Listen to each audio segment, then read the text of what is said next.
19 bölüm. Теңир Муса менен Аарунга мындай деди: Теңирдин осуят кылган мыйзамы бул. Исраил уулдарына айт, алар сага кемчиликсиз, майып эмес, моюнтурук салынбаган күрөң кунаажын алып келишсин. Анан аны стандын сыртына алып чыгып, Элазардын көз алдында союшсун. Анан ыйык кызмат кылуучу Элазар анын канына сөөмөйүн малып, жийин чатырынын алдына 7 жолу чачсын. Анан кунаачынды анын көз алдында өрттөрсүн. Терисин да, этин да, канын да, кан жинин да өрттөрсүн. Анан ыйык кызмат кылуучу кедр жыгачын, иссоп жана кочкул кызыл жүндөн жасалган жип алып, күйүп жаткан кунаажындын үстүнө таштасын. Анан ыйык кызмат кылуучу кийимин жана денесин сууга жууп, станга келсин. Ал кечке чейин таза эмес болот. Аны өрттөгөн адам кийимдерин, денесин сууга жуусун. Ал кечке чейин таза эмес болот. Анан таза адам өрттөлгөн кунаажындын гүлүн чогултуп, стандын сыртындагы таза жерге койсун. Ал Исраил уулдарынын жамааты үчүн, тазартуучу суу үчүн сакталсын.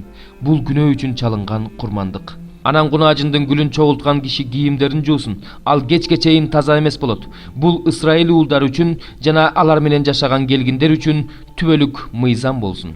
Ким өлгөн кишинин денесине тийсе, ал 7 күн таза эмес болот. Бул суу менен ал өзүн 3-чү жана 7-чү күнү тазаласын. Ошондо таза болот. Эгерде ал 3-чү күнү жана 7-чү күнү тазаланбаса, таза болбойт. Өлгөн кишинин денесине колун тийгизип, бирок өзүн тазалабаган адам Теңирдин ыйык жайын булгаган болот. Ал Исраил элинин арасынан жок кылынсын. Анткени ага тазартуучу суу чачылган эмес. Ал таза эмес. Анын таза эместиги өзүндө калды.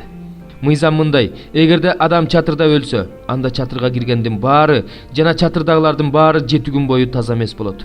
Оозу байланбаган жана үстү жабылбаган ачык идиштердин баары таза эмес болот. Талаада кылычтан өлгөн адамга, же өлгөн адамдын сөөгүнө, же мүрзөсүнө тийген адам 7 күн таза эмес болот.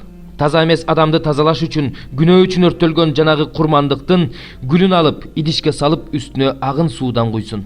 Анан таза адам иссоптон бир тутам алып, аны сууга малып, чатырга жана чатырдын ичиндеги идиштерге, кишилерге, өлгөн адамдын сөөгүнө, же өлтүрүлгөн адамга, же табытка тийген адамга чачсын.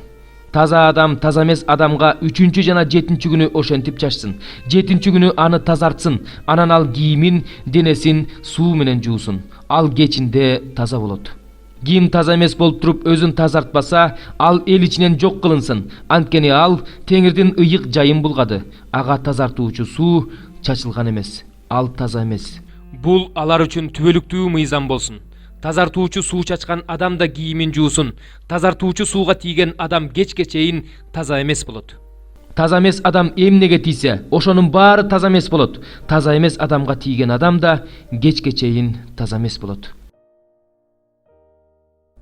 55-забур.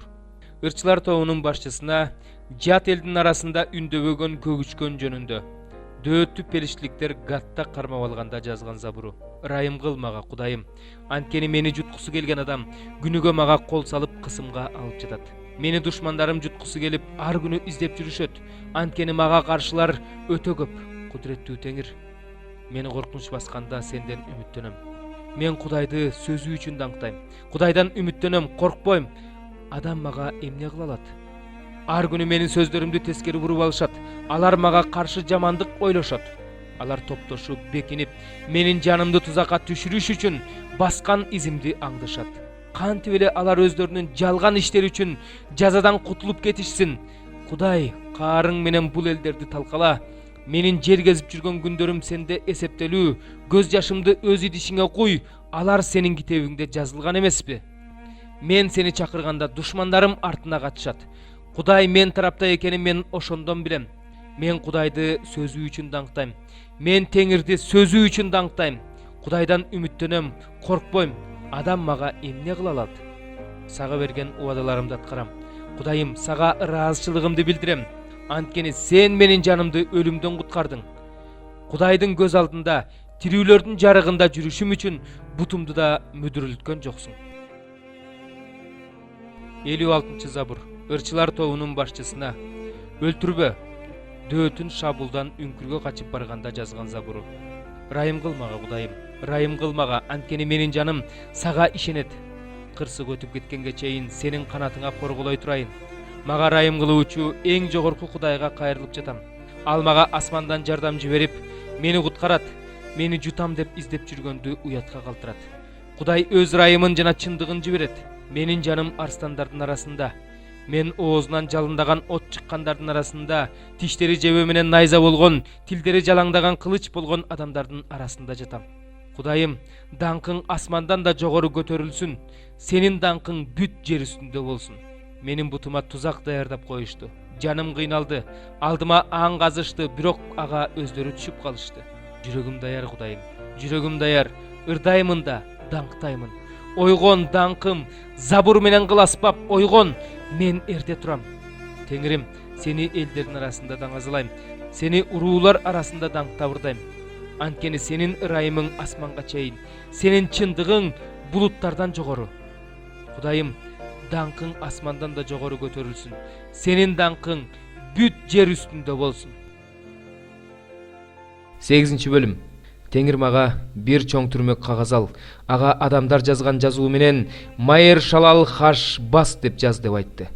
Ошондо мен жаныма ишенимдүү күбөлөрдү, ыйык кызмат кылуучу Ури менен Жеберехия уулу Захарияны алдым. Анан пайгамбар аялга келдим. Ал кош бойлуу болуп уул төрөдү. Теңир мага баланын атын Майер Шалал Хаш бас деп кой деди.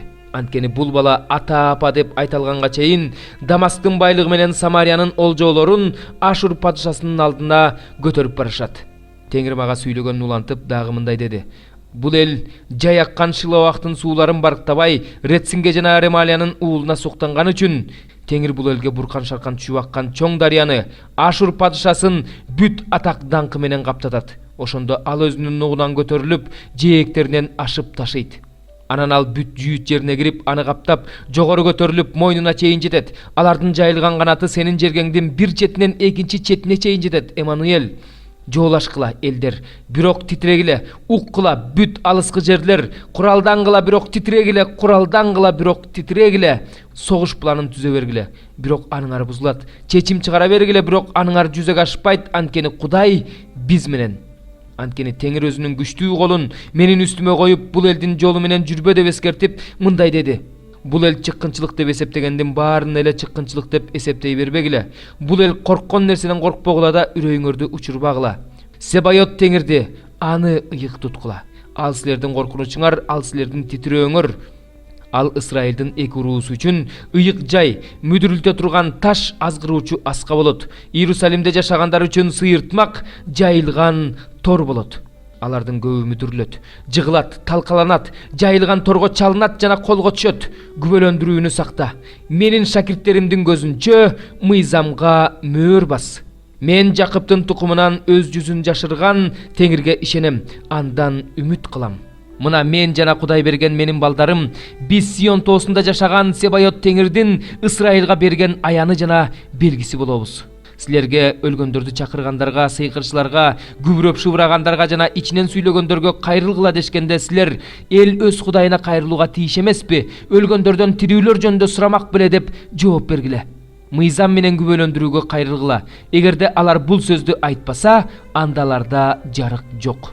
Алар жер үстүндө аyoосу сезилип, аш-жалаңаш тентишет жана ачкачылык учурунда ачууланышып, өз падышасы менен өз Кудайына акарат келтиришет. Асманга көз чаптырышат, жерди карашат.